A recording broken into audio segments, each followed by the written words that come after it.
Hi class, in this video we are starting with the behavioral component of prejudice. And so question for you, what population, white Americans or Black Americans, uses drugs at a higher rate? It is white Americans. However, that is not what you would assume if you look at who gets stopped for potential drug crimes, who gets charged, tried, and convicted of drug crimes. This relates to discrimination. Discrimination is the unfair treatment of members of a stigmatized group. Although most forms of explicit discrimination in schools, workplace, life, are now illegal in our country, prejudice is still expressed behaviorally in subtle but significant ways. So let's break this down a little bit. For schools, in schools, Black kids are suspended at nearly 3 times the rate of white kids, even starting in preschool. And this is not because Black children are more likely to behave aggressively or be disruptive. We know this for 2 reasons. One, Black students are more likely to get in trouble for subjective offenses. Things like loitering, make too much noise, being disrespectful. In addition, the color of your skin, if you are Black, is correlated with how likely you are to get suspended.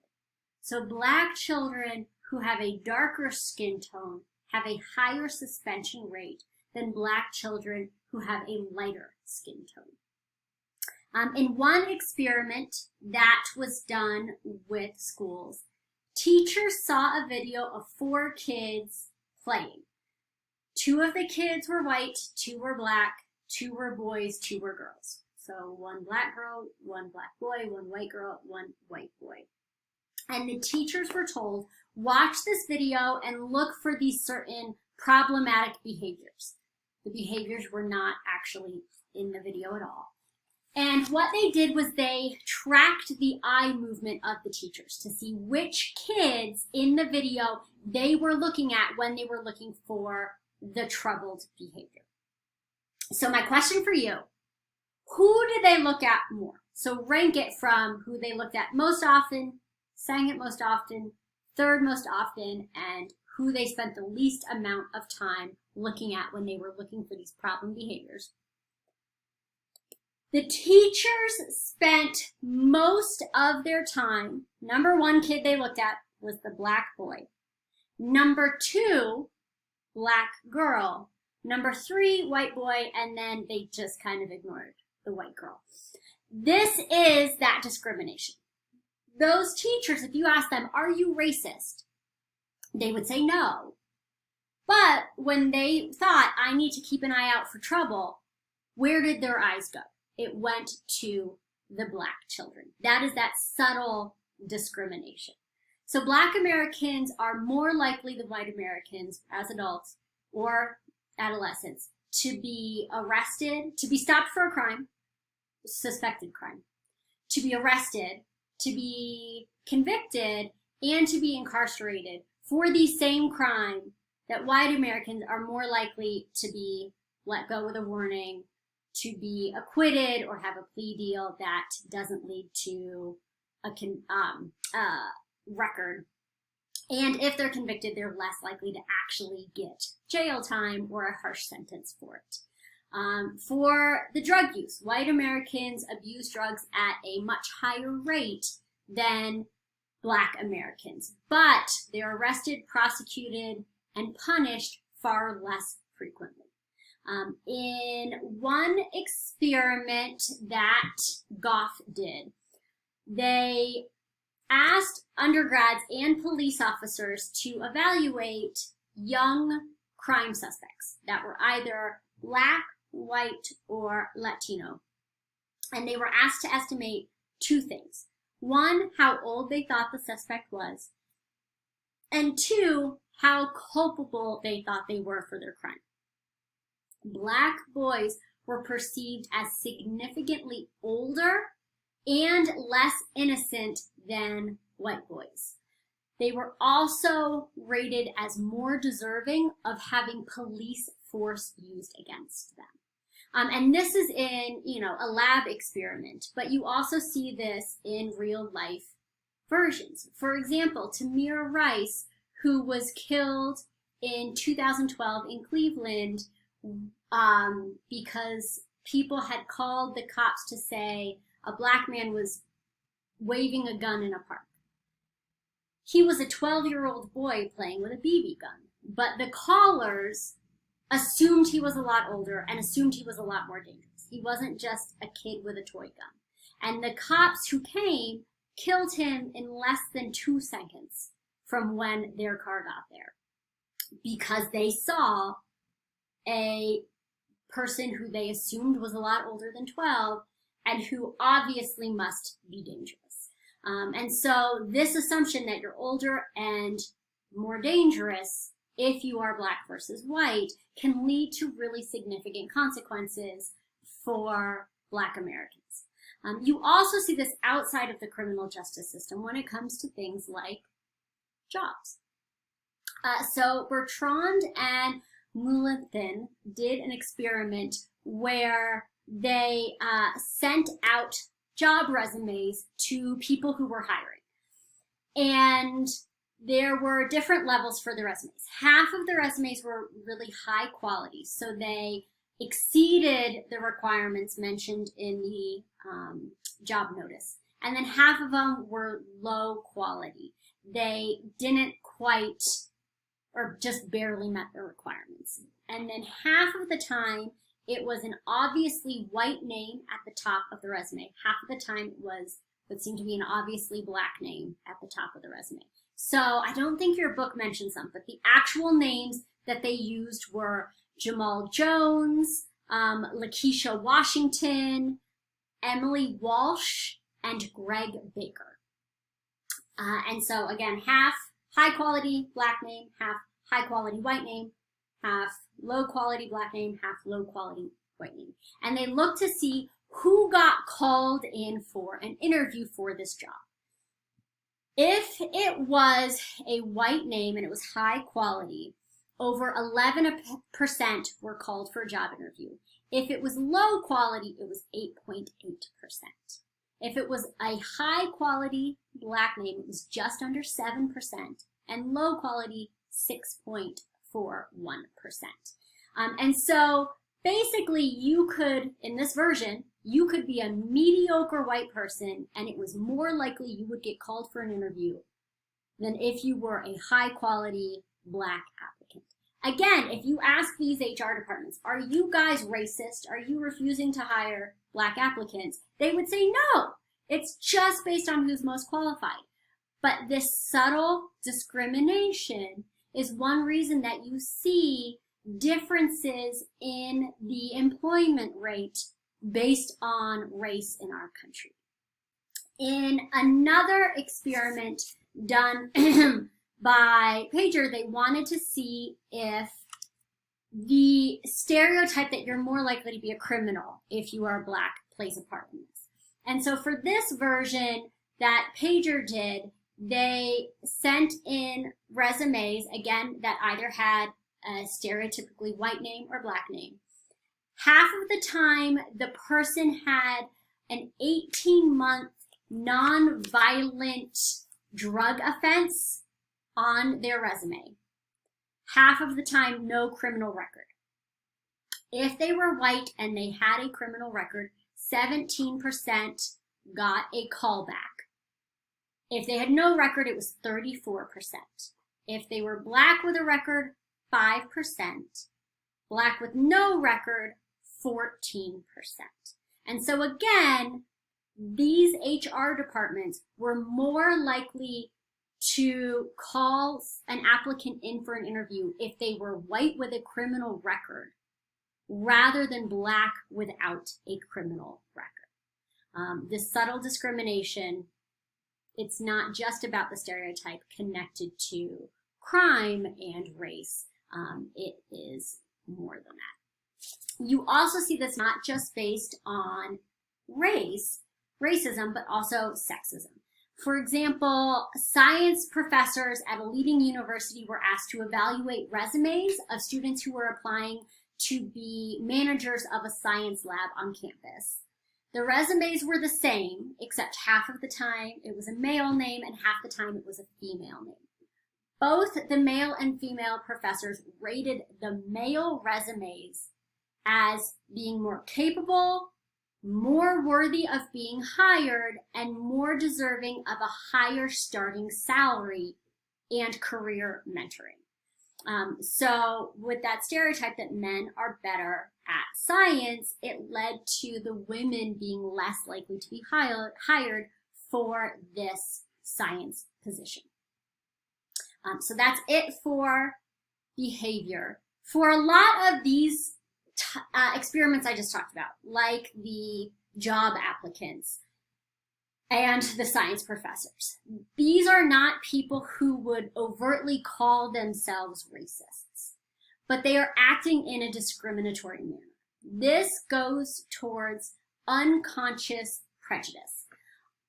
And so what I'm going to do first is show you a video about one way we measure unconscious bias, which is with the implicit association test. So watch that video now.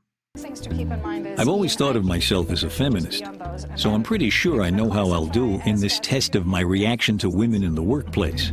I am ready to begin. Okay. Women, in fact, like Mahzarin Banaji, who's a professor here at Harvard University. The test is called the implicit association test, and it begins simply enough. I have to pair the word in the center with one of the words above by pressing the E key with my left hand or the I key with my right. Well, it could be either way.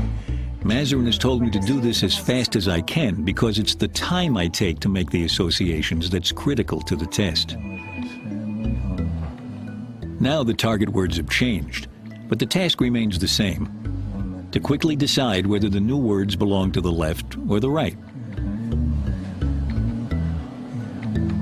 But things are about to get trickier. it's the same thing, except now any one of these four will show up, and when it's career or male, you'll press the left key. When it's family or female, you'll press the right key. Career or male. Yes. So now the categories are described by two words, making it harder to decide where the new words belong. Salary. But since historically male and career have gone together, This is like reinforcing the stereotype. Yeah, this exactly. the point of the test is to discover if lurking beneath my feminist convictions, I actually harbor a hidden bias against women in the workplace based on all the associations between man and career and women and family that bathed the culture I grew up in. Family now just or male, right. career or female. Okay, now you're testing me here. Yeah, we're trying The to- implicit association test is designed to ferret out any bias by seeing if it takes me fractionally longer to figure out where a word belongs when the pairing of the target words, in this case family and male together and career and female, is slightly more difficult for my brain to accept. Corporation, family, career, brother, management. You were done. Slight. I could tell he has a slight. This is very good.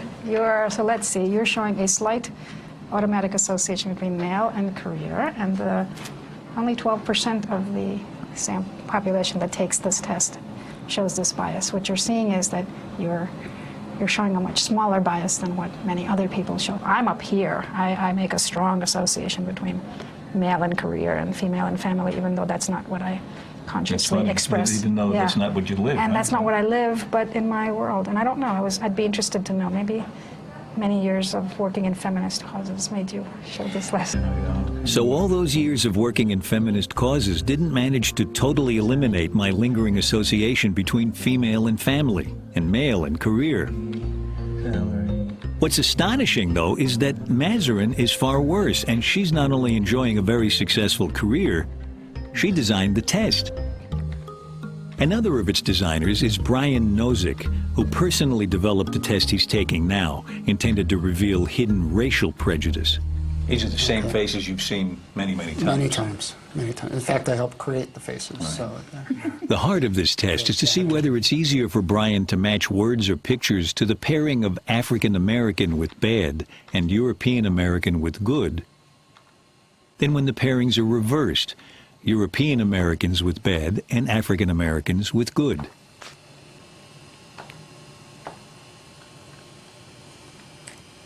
I can predict. yeah. What do you think? Moderate. I'd Moderate say, to strong. But, I'll say moderate as well. yeah.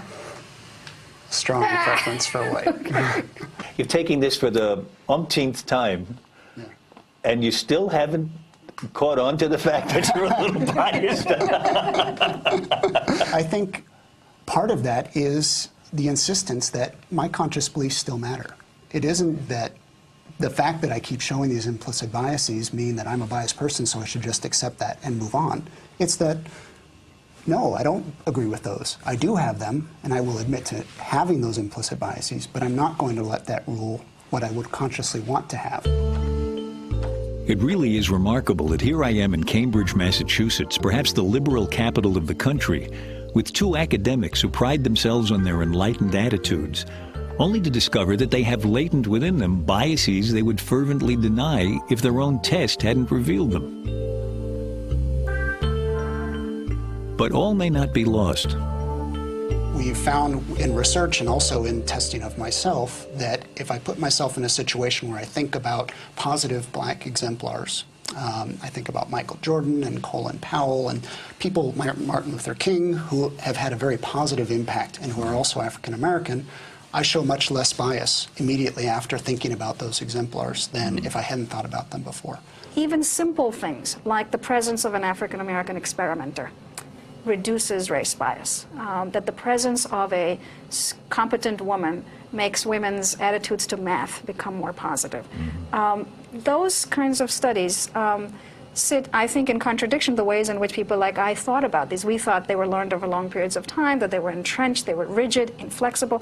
And that does not appear to be the case. And I think that that's where the room for optimism is. So on the one hand, I would like people to take these data seriously when we look and when we can show the vast numbers of people who show the bias.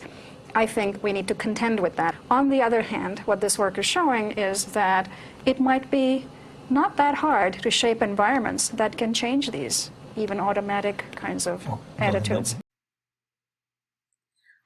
Okay, so the implicit association test that Banaji and Greenwald did measures if you have any of this hidden prejudice.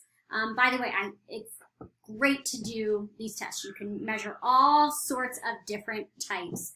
And just like they say in the video, it's not necessarily overt. It's not something you are trying to do. For example, I also tend to score high on women being connected with home versus women and work, even though I have always worked and I've always been a working mother. But my upbringing, the subculture I was a part of, emphasized women not working, women staying home. And so even if I don't overtly express that opinion, it's still somewhere in my thinking from how I was brought up. And so you make these connections. It's not always going to connect. There's not a strong link between how you score in these tests and your overt behavior. Partly, it's a measure of what you've just picked up from your environment. You know, if you were going to do this experiment and you were going to see whether you connect avocado with toast faster or I don't know, avocado and milk. You have avocado toast. You're young. It's your generation. You would make that link faster. It's not necessarily that you are prejudiced against milk. This is just the connection. We put these two things together in our culture. So it's also a measure of what your community, what your culture thinks, not just a measure of what is hidden inside your brain. Most people, by the way, can guess what they're going to do on this association test.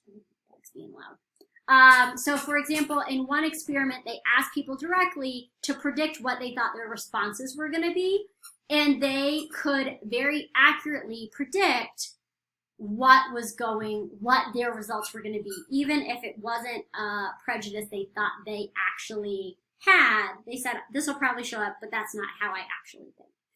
So we have an idea of what our community thinks, even if we don't want to explicitly espouse what is going on. And so this implicit behavior doesn't always connect to explicit behavior, but it can have some effect. Oh, hold on, my dog wants in. So for example, even if people regard themselves as really unprejudiced, under certain conditions, they are willing to act in a prejudiced way. One experiment, before I get to the fatigue, one experiment connected with this was with orchestras. And this orchestra where they did this experiment hired more men than women to be in the orchestra. And the people who were doing the audition said it's because the men just play better at the auditions. And so they set it up so that they performed behind a screen. The people who were trying to get into the orchestra, you couldn't see if it was a man or a woman. It eliminated the gender difference in who was hired. So even if they were not explicitly saying we only want men in this orchestra, once gender was removed, once it was a gender-blind hiring process, women were getting hired. So there was this unconscious prejudice against female musicians that was leading the men to get hired. Generally speaking, though, when you tend to see this unconscious bias come out is when people are fatigued. So they're tired. If you're drunk, if you're scared or distracted, or if you're angry, those sorts of things deplete your cognitive resources and prevent that barrier that keeps you from being prejudiced. And so then you fall back on the stereotypes in your mind. For one experiment connected with this, white students were told that they would inflict shocks on another student who was a learner. This is a popular way to get people to shock each other in psychology experiments. And they were told that the person they were shocking was either white or black. Question for you. The beginning of this experiment, who did they shock higher? Was it the white learners or the black learners? It was the white learners. They gave lower shocks to the black learners. After that part of the study, they overheard the learner saying mean things about them. And then they had to do the experiment again, shock the participant again. After hearing the person say mean things about them, it was reversed. Now they were giving stronger shocks to the black learners. Even though they had also heard the white learners say mean things about them, they didn't really increase their shock for those learners. But the black learners, it skyrocketed. When they were angry, their barrier against their prejudice vanished, and then they fell back on their racist stereotypes in their head and were extra harsh to the black learners. Crendel and Eshelman, which I did not, hold on, did I put that one here? No. Crendel and Eshelman, which is spelled like this, did, or say that because suppressing prejudice takes effort, people are particularly attracted to information that justifies their negative feeling and allows them to express it. So, for example, Frey and Gartner did an experiment where white participants, they found, were just as willing to help a black Confederate, a black student, as a white student who needed help moving something. Only when the person needing help had demonstrated sufficient effort before asking for help. If they thought the student, that Confederate, hadn't worked hard enough at the task, then they were more likely to refuse a black student's request for help than a white student's. Once they could justify that stereotype that if you're black, you're more lazy, they fell right back on that stereotype and refused to help the black Confederates. They were only willing to help the white Confederates because they felt justified in withholding the help when the person confirmed their stereotype that that person was lazy and undeserving. Another factor in justifying our bias is that we believe the individual has control over their situation. It's more easy to rationalize our prejudice if we think they deserve it, so we're more likely to hold on to it, act upon it, act in that discriminatory way.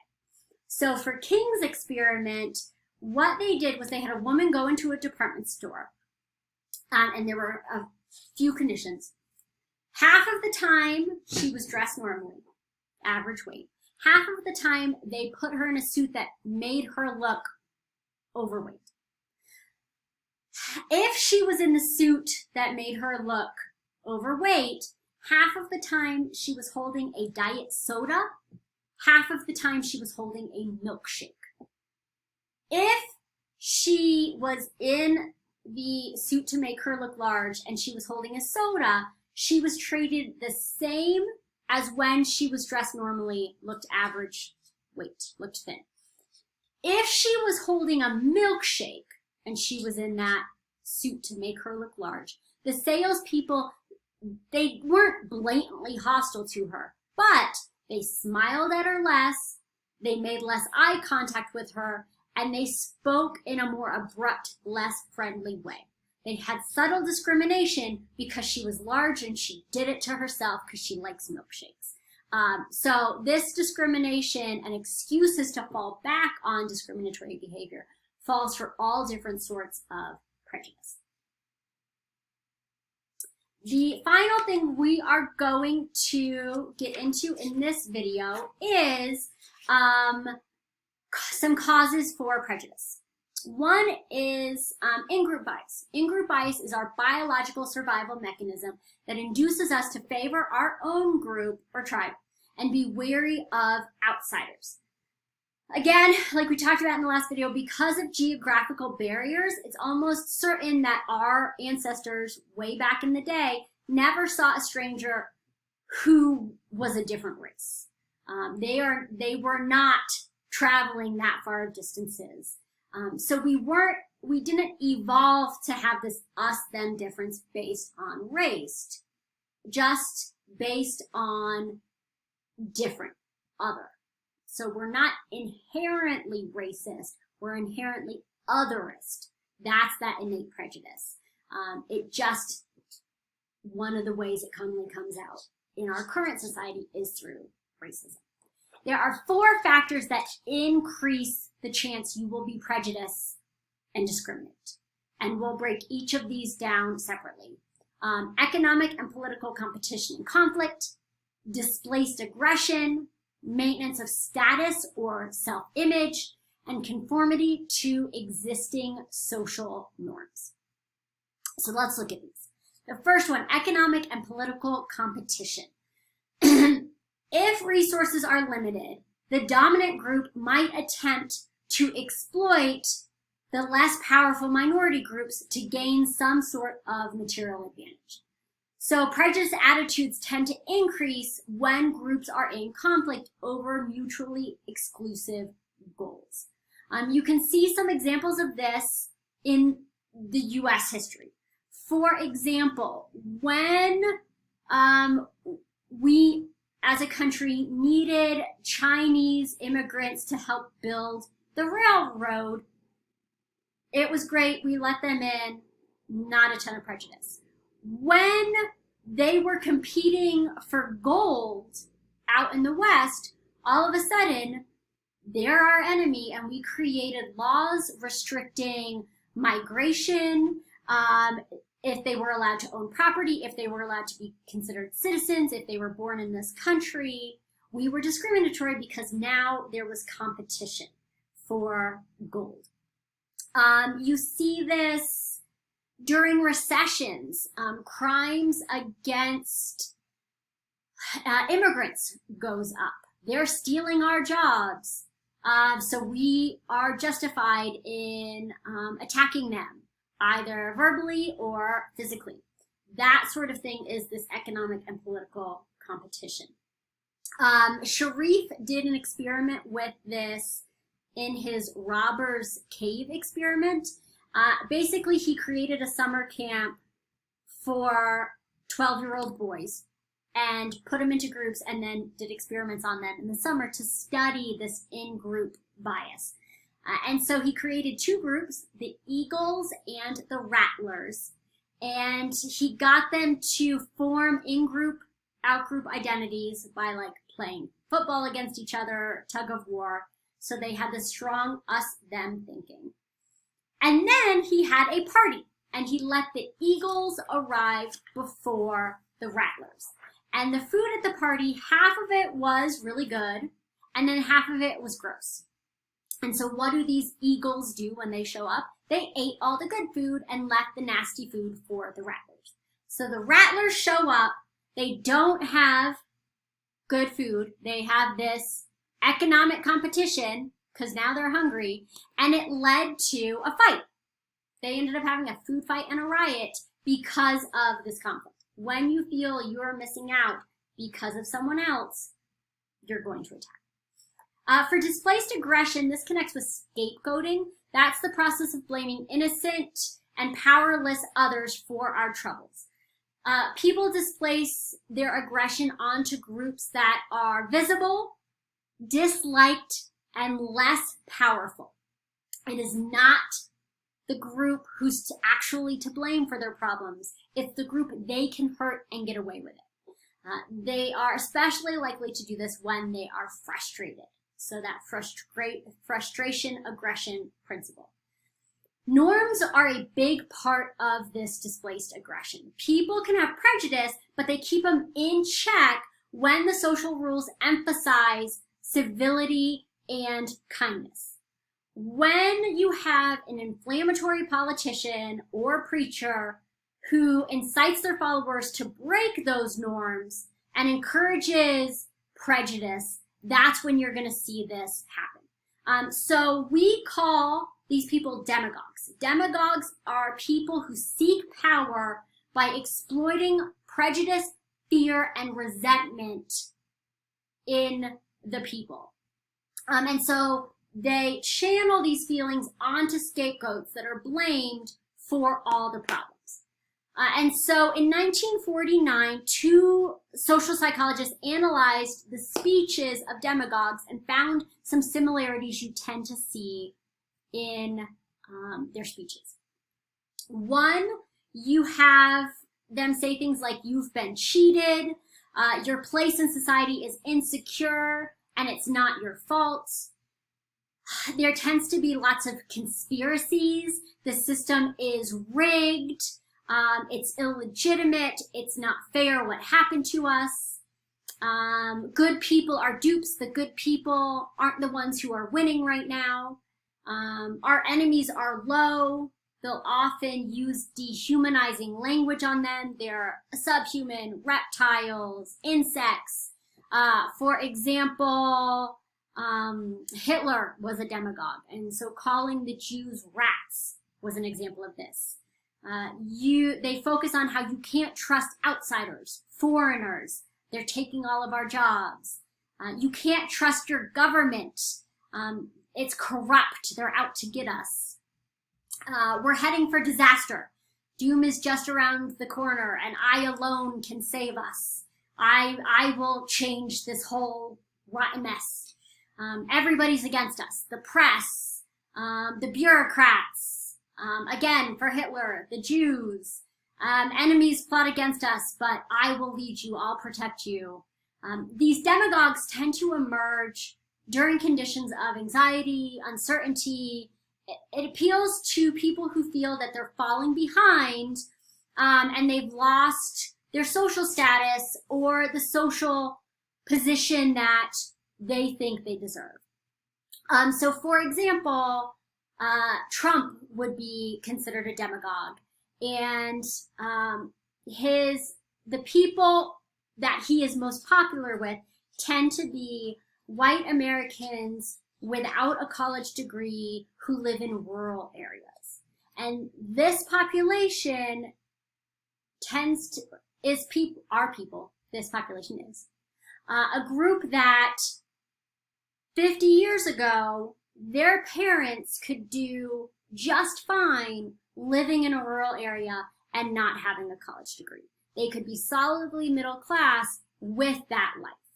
And now they're looked down upon by the majority of Americans who have a college degree, by people who aren't in rural areas. And so they feel they have lost some of the social position that they think they deserve. And so they will displace this aggression. It is immigrants. It is people in the inner city, usually people of color in the inner city who are out to get us. It's not fair. Riling up that anger. And so that's how you can end up with things like the insurrection. Those norms of civility, that you don't storm the Capitol, go away because of that frustration and that displaced aggression.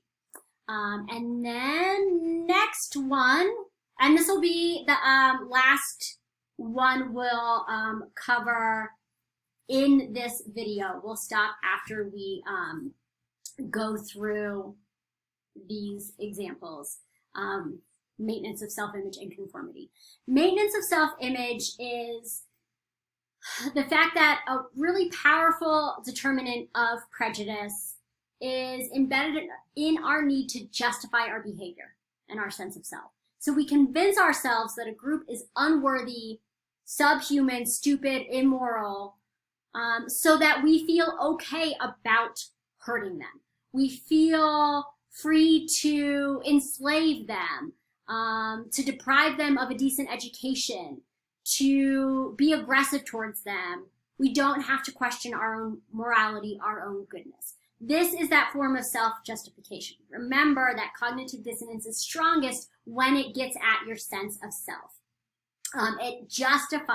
This prejudice justifies that subsequent brutality.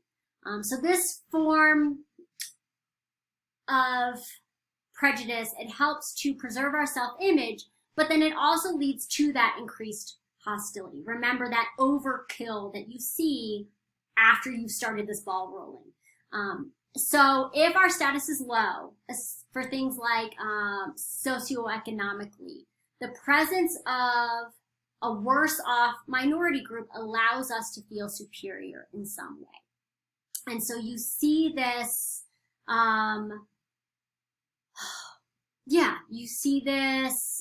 for example, in the US during slavery, keeping this prejudice against enslaved people made slave owners feel okay about thinking it was acceptable to own other people. You see this in prejudice against immigrants from places like Latin America. It's okay to keep them in conditions that are not what we would want for ourselves if we can make them seem like worse people because they immigrated in a way that we don't like. And then finally, we have a couple experiments connected with this. Crocker's experiment, they found that college women who belong to a low status sorority, so they have less of a self-image because they're not in the good sorority, they expressed more prejudice and more disparagement of other sororities than did the members of high status sororities. So if they felt they had a low self-image because of the group they were in, they were more likely to be prejudiced than the people who were in the high status group. And Fine and Spencer did an experiment looking at anti-Semitism, and they found that anti-Semitic students became especially biased of their evaluation of a woman who they thought was Jewish if those participants received a low intelligence test score. So it wasn't an accurate score. They manipulated what score the participants got. But if they were anti-Semitic, their anti-Semitism grew if they had a precarious self-image, if they thought they had a low intelligence. Those threats to self-esteem intensify your prejudice. And then finally, prejudice through conformity. You learn prejudice from others. You follow the norms of your community. So a lot of prejudice behavior, a lot of discrimination is driven by conformity to social norms. For example, in an experiment done by Watson, not an experiment, observation, they found that people who had recently moved to a large city and came in direct contact with anti-Semitic people, they moved into an anti-Semitic neighborhood, became more anti-Semitic themselves. They picked up the prejudice of their neighbors.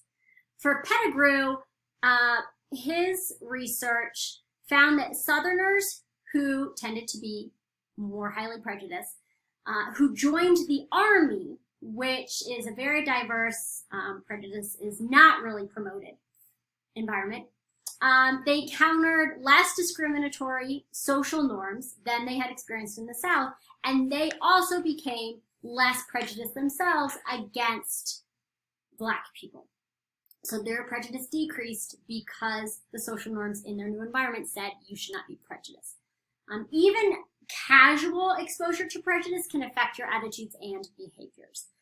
So Kirkland's experiment had to do with overhearing racial epithets and how it increased people's conformity to negative opinions about the group that was being disparaged.